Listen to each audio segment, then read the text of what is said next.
Olá a todos, bem-vindo ao episódio número 7 do The Stories e hoje com um convidado especial, meu amigo Patrick Alex. Tudo bom, Patrick? Tudo, Paulo. Até que fim, hein? Não é? Estamos aqui para falar um pouquinho da sua história aqui. Obrigado pelo convite. Complicado, né? Falar sobre si mesmo, né? Mas a sua história é bacana, o pessoal quer escutar, o pessoal tem que saber.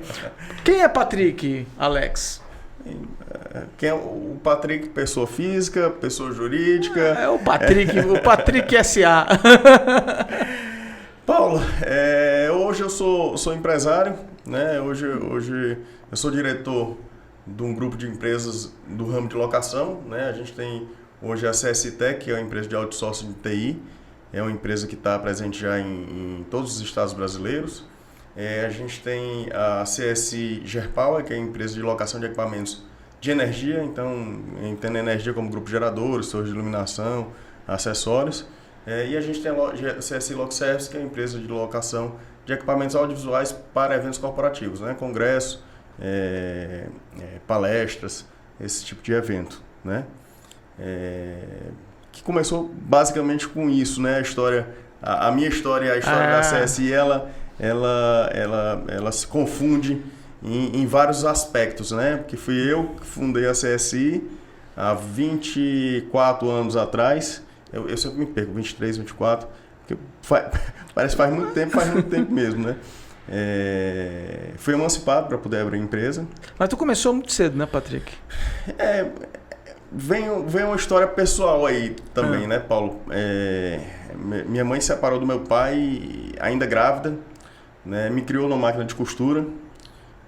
E meu pai sempre teve muito dinheiro, mas as relações dele eram baseadas em aspectos monetários, né? E como mamãe tinha questão de pensão alimentícia, então ele achava que tudo que eu ia procurá-lo era questões financeiras, questão de pensão ou que a mamãe mandava, então sempre foi uma relação muito complicada.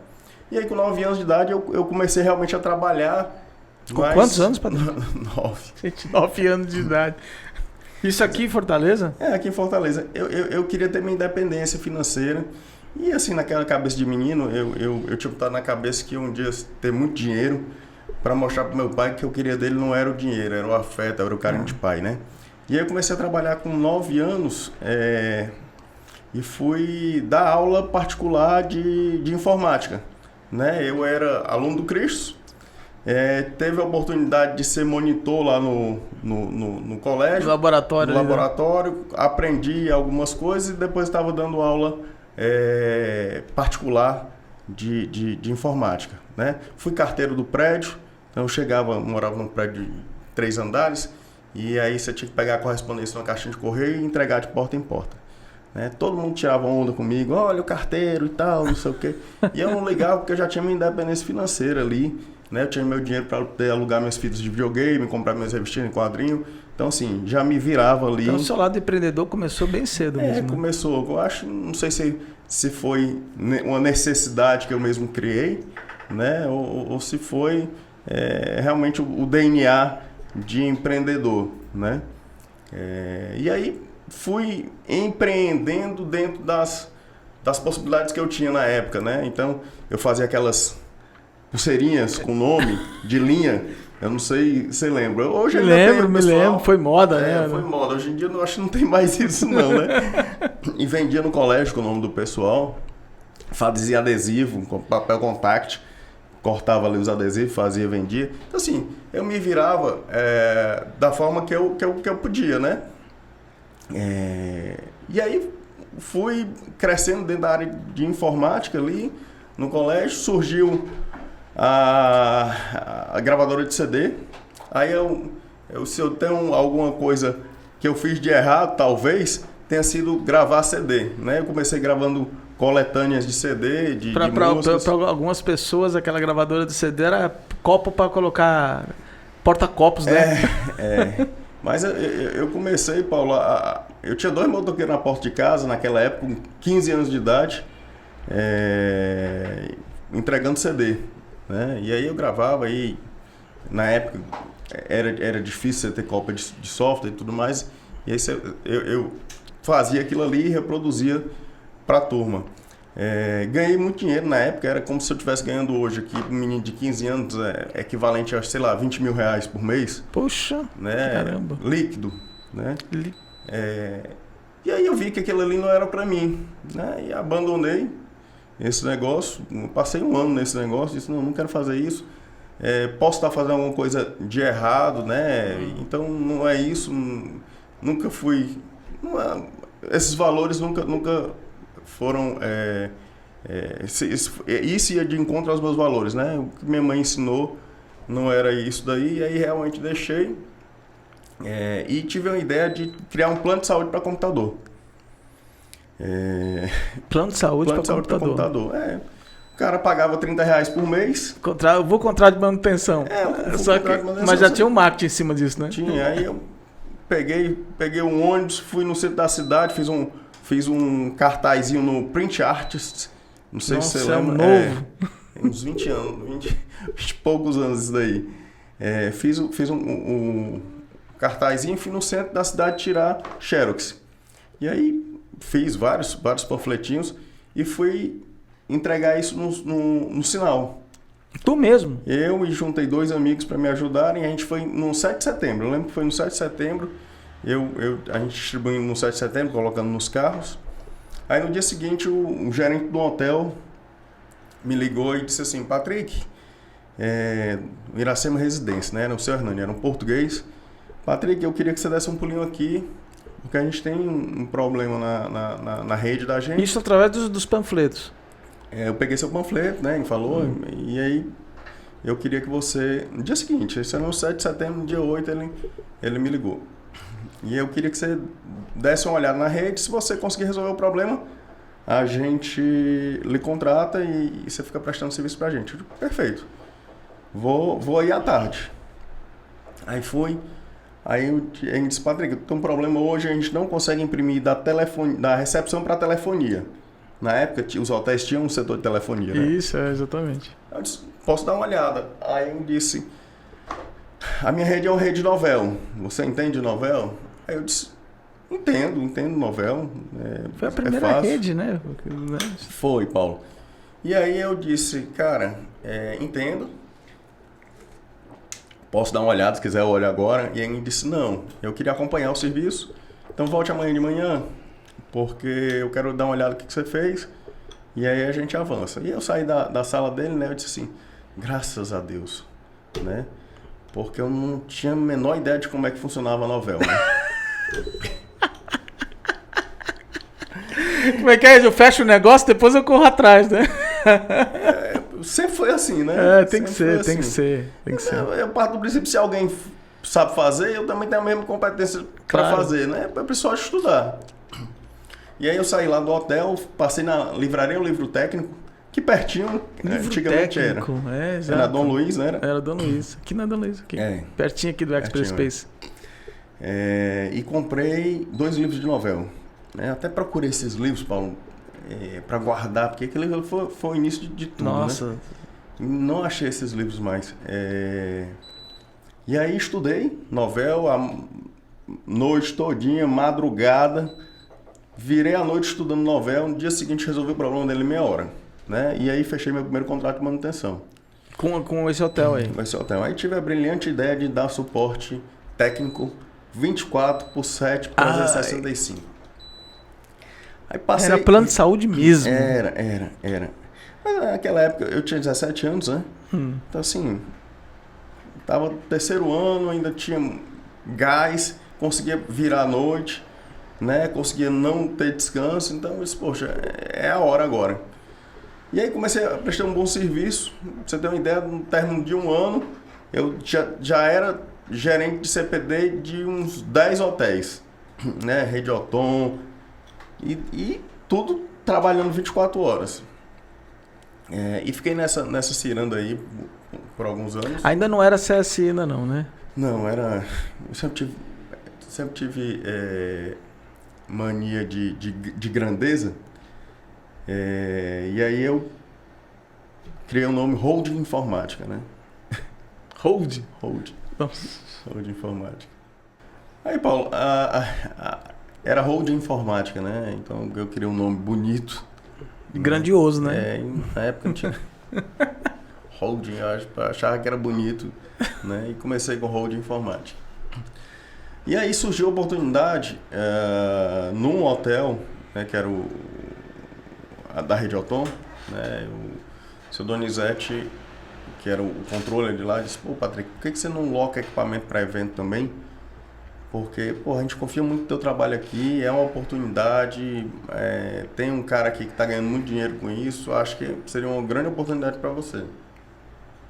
O seu Donizete, comprar um projetor, eu preciso comprar um carro primeiro, né? Então, é muito caro hoje, é o preço de um carro, não tem como fazer isso. A gente pensa. E aí, aquele negócio, né? De sempre, dessa inquietude, né? Então, sempre procurei estudar, pesquisar e tal, e eu fico aquilo na minha cabeça. E a vantagem de ter o cliente, né, Patrick? E assim, estava abrindo porta para isso, né? Confiava no trabalho, então assim, enfim, tinha todas as oportunidades, né? Aí eu fui com aquilo ali alguns dias na cabeça e disse: cara, vou atrás de um fornecedor que consiga me financiar, né? Acreditar em mim e consiga me vender isso de parcelado. Não tenho dinheiro para comprar isso à vista, mas com a locação aí eu fiz o custo de investimento versus locação e tal, fiz um estudozinho e achei um fornecedor em São Paulo. Comprei a passagem, fui bater lá na porta do cara. E aí, na época eu consegui um projetor Mitsubishi, um azulzinho, tem até hoje esse projetor. E aquele disse: cara, tudo bem, bora lá, vamos acreditar. E fiz um parcelamento, voltei com ele agarrado, porque... Colocou ele lá em cima no bagageiro do avião? Não, era abraçado nele, porque eu já estava endividado ali, né? Então eu não podia perder o bicho, porque aquilo ali é a fonte de... Eu tinha um cuidado danado com esse projetor. No entanto que eu morava num prédio de 3 andares, baixinho, e não tinha porteiro. Então eu dormia literalmente agarrado com o projetor, porque se alguém entrasse no prédio e roubasse, eu tava lá agarrado com o projetor, não ia roubar o projetor. É interessante isso daí, que a Renata lembra, a Renata, minha esposa, lembra ainda dessa história, porque ela começou a namorar comigo, eu ainda tinha esse negócio com o projetor de cuidado, né? E aí Paulo, foi acontecendo, e aí a gente foi crescendo, deu certo a locação, e eu fui reinvestindo os recursos que eu ganhava na compra de novos equipamentos. Então, tudo que eu ganhava, morava com a mamãe. Você retroalimentava ali no investimento. Morava com a mamãe, né? Não tinha despesa de aluguel, essas coisas. Então, hoje o pessoal fala de bootstrapping, né? Você vai, pega o dinheiro e reinveste. Eu não sabia o que era isso, mas já fazia naquela época. Só muda o nome, né, Patrick? Só muda o nome. Aí fui contratar técnico para trabalhar comigo em TI. E aí, como a minha prestação de serviço era muito, como é que se diz, pessoal, e aí eu doava 110%, 150% de mim para o cliente, eu via que isso não acontecia com os técnicos, né? E aí, aos poucos, eu fui deixando isso daí. E fui me concentrando mais na locação de audiovisual. Saindo um pouquinho da parte da manutenção, dos contratos de manutenção. Foi saindo e ficando mais com... E aí surgiram outras oportunidades, a empresa realmente foi crescendo, né? Aí já era CSI ainda não? Aí virou CSI, Virou porque CSI. TI, audiovisual, né? E ficou sendo soluções de informática. E CSI é Centro de Soluções de Informática? Hoje mais não, e eu vou explicar por quê.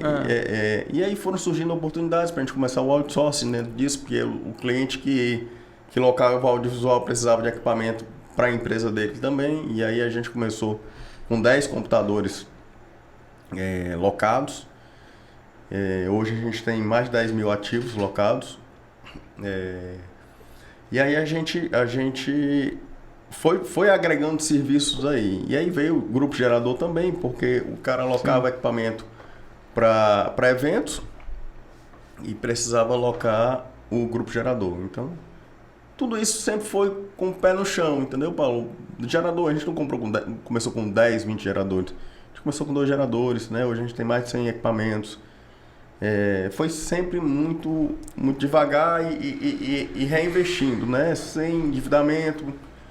foi sempre fazendo a geração de caixa e o reinvestimento. E pronto, assim, resumidamente, é basicamente isso a minha história, a história da CSI, né? Virei executivo, e aí eu tive que estudar para isso, tive que me formar. Meu sonho era ser engenheiro, fiz engenharia eletrônica, mas na época que eu passei na faculdade de engenharia eletrônica, eu tinha que trabalhar, então eu fazia engenharia eletrônica e estava iniciando a CSI, ao mesmo tempo passei na ciência da computação, que era outra paixão minha, e aí eu fazia ciência da computação à noite, engenharia de manhã e à tarde, e aí no meio desse tempo todo ainda trabalhava. Acabei que não me formei nas duas, cheguei a fazer 4 anos e meio de ciência da computação, fiz 3 anos e meio de engenharia e acabei me formando em direito para dominar a questão jurídica, né? Conseguir dialogar com o cliente, dialogar com o fornecedor. E eu acho que é por isso daí que muitas coisas, muitos princípios da empresa funcionam até hoje, porque eu sempre quis fazer muito direito, né?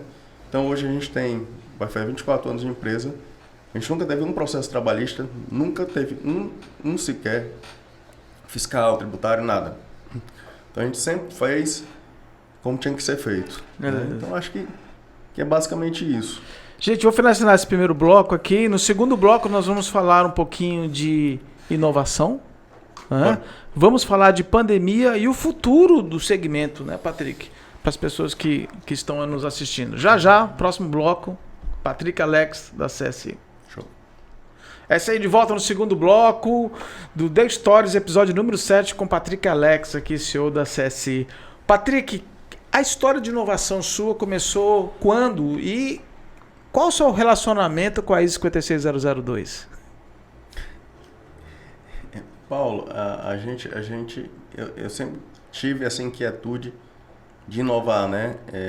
Eu acho que é também por conta do meu histórico, né? Tecnologia, de ter cursado faculdades de tecnologia, né? E sempre me motivou, né?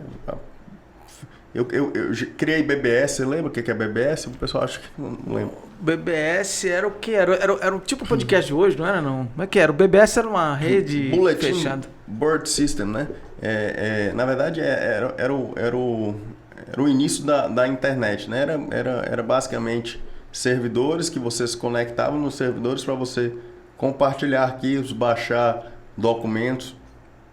Você fazia uma descagem, né? Então, no meu computador eu ligava para um BBS, né, de madrugada, geralmente fazia de madrugada porque era um pulso só, né?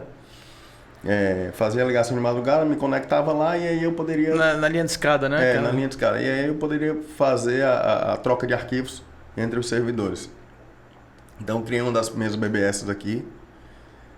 Então sempre tive esse core de inovação, sempre gostei da parte tecnológica. E entendi que isso daí na empresa é necessário. Qualquer segmento que você faz, a gente tem atividades que são mutáveis, né? Então está em mudança constantemente. Aí tem os termos, né? A gente vive num universo VUCA, né? VUCA, volátil. Eles criam tudo. Eles criam tudo, né? Eu sempre achei que as coisas que a gente fazia lá dentro da empresa, elas iriam mudar, né, de uma forma ou de outra. Ou ia surgir um novo segmento que mudasse nosso negócio, ou ia surgir um produto que substituísse um gerador, por exemplo. Então sempre me preocupei com isso daí. E por que eu iria esperar que alguém fizesse isso, né? Que alguém criasse um produto que iria destruir o meu. Por que não podia ser a gente mesmo, né? Então, isso daí sempre foi uma inquietude nossa, uma preocupação nossa. Hoje, só um minuto que eu tô com a garganta seca aqui. A gente loca equipamento de TI como serviço. Então, eu loco computador, garanto o pleno funcionamento dele, a gente faz a gestão do ativo, software de monitoramento, eu sei a capacidade de memória, sei onde é que o ativo está localizado, a gente tem uma inteligência em cima disso. Mas sempre achei que as empresas poderiam locar, os próprios fabricantes poderiam locar, né? A própria Dell. E hoje ela faz isso já. Mas isso era uma preocupação nossa. Poxa, se a Dell vai fazer isso, né? Vamos nos antecipar, vamos criar ferramentas, vamos criar outras possibilidades que vão substituir isso.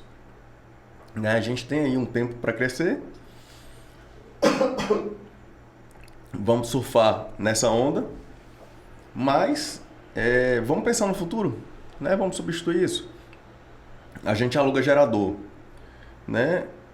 Por que a gente não pensa num gerador a energia solar, ou não pensa em um produto que substitui o gerador? Porque a Tesla está aí. A Tesla está criando uma bateriazinha que pode substituir o gerador. Então, essa inquietude, ela é real. Nos eventos, né, que a gente tem o braço de audiovisual. Pode vir uma pandemia que acabe com os eventos presenciais, né? E veio a pandemia, né? E veio a pandemia. E aí todo mundo foi pro digital. Né? Então isso daí era uma preocupação. Como é que foi as decisões, Patrick? Porque você foi um dos... Dentro dos seus negócios, existia uma vertical que foi impactado diretamente. Mas teve outra também que teve um avanço por conta da pandemia também, né? Como é que foi esse equilíbrio nas tomadas de decisão? Como aconteceu isso? Foi em fevereiro, assim que teve o anúncio do primeiro caso? Como foi a tua tomada de decisão para as pessoas aí, para os empresários que estão nos assistindo aí? Paulo, a gente sempre planejou, fez os nossos planejamentos estratégicos pensando nos 5 anos seguintes, né? Então a gente já vinha criando modelos de receita recorrente no nosso negócio para sair do braço de de locação temporária, né? Então 70% do nosso faturamento antes da pandemia era com receita spot, né? Com locação eventual. Isso era bom porque a margem de lucro é excelente, né? Mas por outro lado, a gente sempre começava um mês negativo, tinha que trabalhar para poder vender, para entrar caixa. Então no nosso planejamento estratégico 2019, a gente já tinha pensado em modelos de criar receita recorrente. Por exemplo, gerador, em vez da gente locar gerador só para eventos, por que a gente não pega os geradores? Isso já foi um processo de inovação na monetização da empresa, né? A gente não pode dizer que não é inovação. É inovação porque a gente está mudando a forma de monetizar os processos que a gente cria, né? Isso. O pessoal associa muito a parte tecnológica com... Não é só isso, com produto tecnológico, né? Com tecnologia. Né? Inovação com tecnologia, na verdade. Exatamente. E aí, Paulo, a gente tinha colocado, antes da pandemia, no roadmap de gerador, a gente ia para a construção civil. Então, ia pegar a nossa frota de grupos geradores, ia colocar para a construção civil. E aí, Paulo, a gente queria modificar a forma de monetizar grupos geradores. A gente queria sair da receita eventual, da receita spot, para recorrente. Como fazer isso nos nossos segmentos, né? Grupo gerador era simples, né? Para a gente era muito claro que a gente tinha que ir para locação por contratos, para obras, para indústrias, para empresas, para tirar um pouco dessa concentração de locação eventual, né? Apesar da locação eventual, o pessoal acha muito que são eventos, que são festas, né? A gente faz muito isso, mas a gente tem um braço de locação especializada em eventos de paradas técnicas de indústrias, né? Isso pra gente é um evento. Margem de lucro é excelente, mas não dá uma segurança, não dá receita recorrente. E aí, antes da pandemia, a gente visitou um fornecedor disse, ó, vamos comprar 50 grupos geradores. A gente tem 50 grupos geradores antigos, usados na verdade, e vamos jogar esses grupos geradores para construção civil, porque pode depreciar mais rápido o equipamento, pode sucatear mais, e a gente fica com equipamentos novos para eventos. E a gente fechou, uma semana depois, houve o decreto de lockdown. Caramba. A gente liga o fornecedor, cancela o pedido. A gente tinha mandado já produzir algumas máquinas, a gente ainda ficou com 5 máquinas. Mas assim, a gente teve que se adequar a essa nova realidade, né? A gente ficou durante 3 meses trabalhando em casa, sem sair ninguém. A gente não fez demissão de ninguém da equipe durante os 3 primeiros meses. Segurou. E aí após os 3 meses a gente viu, não vai voltar. A gente precisa se readequar. Então a gente foi seguindo o nosso planejamento, né, para os próximos 5 anos. Tinha lá estúdio de lives, né? Estava no planejamento estratégico. Então, corre ativa esse negócio. A gente já sabe o que precisa. Tá no planejamento estratégico jogar os grupos geradores para a construção civil. Tira de evento, não vai ter evento, não compra equipamento, pega esses geradores e joga para a construção civil.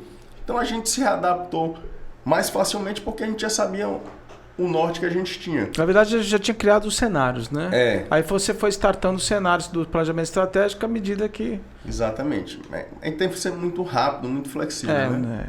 A velocidade. Mas foi uma carga de estresse altíssimo, né? Altíssimo.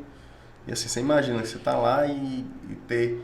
A gente tinha 120 funcionários na época e dizer assim, pô, eu tenho vida de 120 pessoas aqui, 120 famílias nas mãos da gente e não ter... E ter que garantir a sobrevivência da empresa. Então foi um negócio muito duro pra gente, né? E a gente segurou o máximo possível. Graças a Deus vieram incentivos do governo pra gente manter alguns empregos. Outros a gente... criou condições, né? Quem cara que tinha um seguro-desemprego, quem poderia aguentar aí 4 meses em casa, né? A gente deu algumas ajudas, a gente criou algumas bolsas de ajuda também. Então assim, hoje a gente reintegrou quase todo mundo que foi desligado temporariamente da empresa, né? A gente não deixou ninguém sem assistência.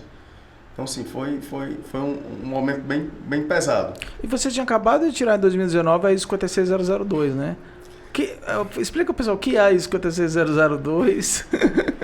É uma ISO que atesta que você tem a cultura de inovação, né? Uma ISO de gestão da inovação. Na verdade, ela só atesta uma coisa que você já tinha, né? Ali foi uma grata coincidência, surpresa, não sei como é que eu posso dizer isso.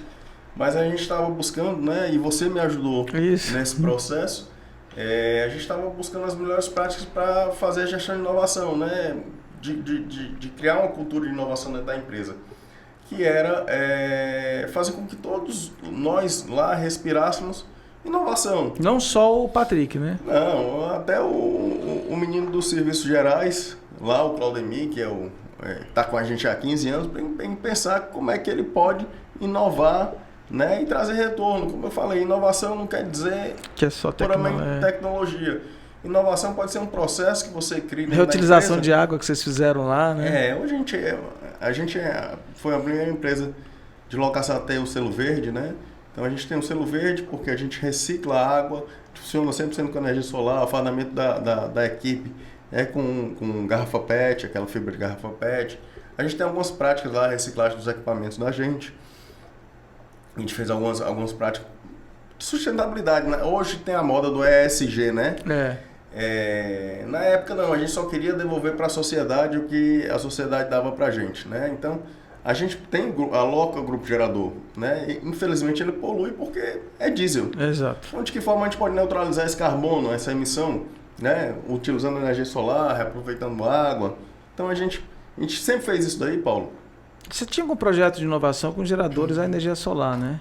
Ainda tem alguma coisa. Está prototipando ainda. Não pode falar, não posso falar.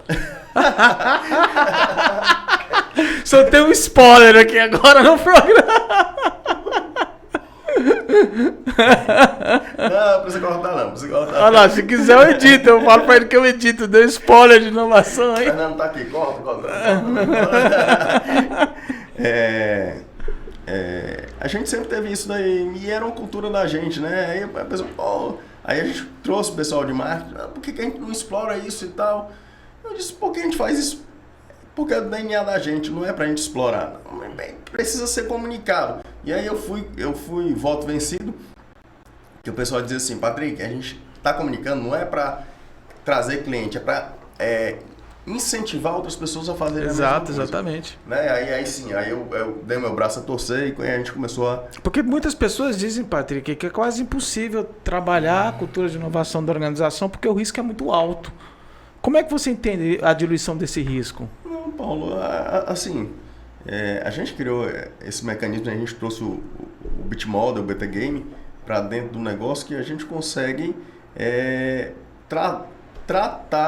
trabalhar com todas as hierarquias dentro da empresa para defender ideias, né, e validar processos. Né? A gente corta muito tempo, né? É bem democrático, né, Patrick? Você apoia essa questão do sentimento de dono, né?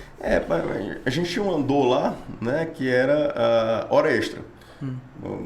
Na empresa de locação de equipamento audiovisual, a gente tinha muita hora extra, porque o evento tem horário para começar, mas não tem horário para terminar. Exatamente. E aí, muitas vezes, o colaborador terminava o evento e ele não estava com o carro, e a gente tinha que esperar a rota do carro passar para ir para a empresa para bater o ponto. Um dos nossos colaboradores lá, que era programador, disse, por que a gente não cria um relógio de ponto com geolocalização, que o cara bate o ponto lá e ele vai embora para casa dele? Isso é genial, bora fazer isso daí. Aí a gente rodou o BT Game, né? Fez a modelagem lá do negócio, viu que era um negócio viável, e a gente criou um software que é o Punto, né? Que hoje ele está andando com as próprias pernas, né? Ele virou uma startup? Virou uma startup. Esse programador virou sócio do negócio. A gente virou investidor e a gente entendeu que a gente tinha aquele produto que era para ser dado para o mercado. Então a gente deu esse produto, né, para o mercado. Ele cresceu muito, muitas empresas utilizam o Punto ainda hoje de forma gratuita. E ele hoje está caminhando com as próprias pernas. Eu não faço mais parte da equipe do Punto, hoje eu sou só investidor, mas ele tem crescido bastante. Então, É engraçado, Patrick, que todas essas palavras da moda você já vem atuando nesse bate-papo, estou percebendo, empoderamento, autogerenciamento, o intraempreendedorismo, todas essas palavras mágicas que as pessoas dizem que é tão difícil usar, colocar nas culturas de controle, você acabou de colocá-las aqui dentro da nossa conversa, né? Acho que é a necessidade, sabe? Foi a necessidade. Porque não tem ninguém que fizesse por mim, né? Então, assim, eu acho que a necessidade faz a gente aprender muita coisa e buscar muitas soluções e se reinventar, né? Hoje, constantemente, eu tento me reinventar. Não parei de estudar. Então, vou aproveitar essa deixa sua aí e vou cutucar aqui. Vamos voltar aqui lá para suas histórias. Como é que é o Patrick Chefe? O cara é um influencer, gente, no Instagram. E eu falei assim, eu já ouvi falar que você realmente tem excelência no assunto, né, da culinária. Mas o que foi essa tua guinada aí de influencer nessa área? Assim, tudo que eu faço, tudo que eu busco fazer, né, eu tento buscar excelência, né, e a gastronomia não foi diferente, né, eu sempre gostei da gastronomia, eu sempre gostei de comer, né, então eu sempre gostei de viajar para comer, minhas viagens são geralmente gastronômicas, e aí era um hobby, né, na verdade, começou a gastronomia quando eu casei. Minha esposa não sabia fazer nem fritar um ovo, eu também não. E a gente começou a comer muito mal. Comida congelada, né? E engordei absurdamente. Né? Eu cheguei a ter 105 quilos. Caramba! Eu pensei que eu com os meus 98 tinha. Aí eu disse, cara, não é por aí. Aí comecei, sempre fui muito autodidata nas coisas que eu fazia, comecei a estudar e procurar cursos, livros, né, aulas não, aqueles programas online da Nigella, Jamie Oliver e tal, que é da GNT. E comecei a despertar esse dom de cozinhar. E aí, Paulo, eu vi isso, porra, vou profissionalizar esse negócio, mas profissionalizar não para montar um negócio, mas profissionalizar para eu poder elevar o nível da minha gastronomia para mim, para os meus amigos, né? E aí comecei fui fazer uma pós-graduação em gastronomia. Fiz a pós-graduação em gastronomia, foi excelente. E aí na pandemia, o que me salvou foi a gastronomia. Porque estressado, tendo que reinventar a empresa, tendo que segurar a emprego. Aquela preocupação, né? Eu disse, cara, preciso contar isso em alguma coisa. E aí fui para gastronomia, cozinhar para mim e comecei a gravar alguns vídeos para poder compartilhar com o pessoal. Ó, tô aqui na pandemia, mas tô fazendo isso daqui e é legal, faço em casa, porque muita gente tinha aquela dor que não podia ir para restaurante, que não podia. Então eu disse, poxa, uma forma de ajudar o pessoal. E aí isso daí foi o meu gás, porque muitas pessoas chegaram para mim e disseram assim, pô, você tá me salvando a minha pandemia, porque é prazeroso te ver cozinhar, é prazeroso aprender isso daí e você ensina de forma... Pô, de verdade, gente, assim, eu tava com depressão e comecei a cozinhar junto com você. Ó, que bacana, isso padrinho. aí foi o meu combustível, entendeu, Paulo? Eu comecei a intensificar isso daí. E aí... Porque não é só a questão de você apresentar a sua qualidade, mas você ter uma reação positiva nas pessoas, né? E eu queria ensinar, eu gosto de ensinar, eu gosto de passar, sabe, Paulo? E as pessoas fazendo, reproduzindo e me marcando, isso que, pô, o cara tá fazendo igual e tal. Isso é ótimo. E aí, no meio da pandemia, fui procurado por um monte de marca, né? Fui embaixador da Stella Artois, olha aí. Fiz coisa, trabalho para Granja Regina, Betânia, fiz um monte de coisa bacana, nacional também, e assim, e foi acontecendo organicamente, até né? Não participação no programa de TV aí, não foi? Sim, tem alguns episódios aí, ainda vai sair algum, que deixou uns gravados. Então assim, eu acho que foi dedicação, né? Queria fazer alguma coisa bem feita, porque sempre gostei de fazer as coisas bem feitas. E as coisas foram acontecendo, né? Tava no lugar certo, na hora certa, né? A tal da sorte, né? Patrick, pra gente finalizar aqui, estamos chegando no final do programa, qual é o futuro para você do segmento que você atua, né? E qual é a palavra que você dá para as pessoas que querem empreender, que têm vontade e se espelham, por exemplo, na sua história maravilhosa que você contou aqui pra gente? Paulo, é uma responsabilidade dar algum conselho, né, para as pessoas. Mas assim, eu acho que as pessoas têm que acreditar em si mesmas, né? Fazer bem feito, ser honesto no que vai fazer e se jogar, né? A gente não pode esperar que alguém venha e faça por você. Tem que fazer. No meu caso, né, eu queria fazer, né? Não esperei ninguém fizesse, não esperei meu pai me desse alguma coisa, fui atrás. Então acho que é isso, a gente tem que se preparar, né? Por mais que eu não tenha concluído engenharia nem ciência da computação, eu fiz direito, fiz uma pós-graduação e outra coisa, fiz mestrado e outra coisa. Eu me preparei para poder conduzir minha empresa, né? Então assim, se preparar, acreditar em si mesmo, se arriscar, né? E ser honesto, ter princípios, ter valores morais e éticos. Acho que é mais ou menos isso. Sobre os futuros do negócio, Paulo, é muito incerto, né? A gente vive num mundo que tudo está mudando toda hora. E a gente tem feito a nossa parte, né? A gente continua com nossos braços de locação, mas a gente tem se reinventado. Então a gente tem alguns softwares que tem desenvolvidos pela gente.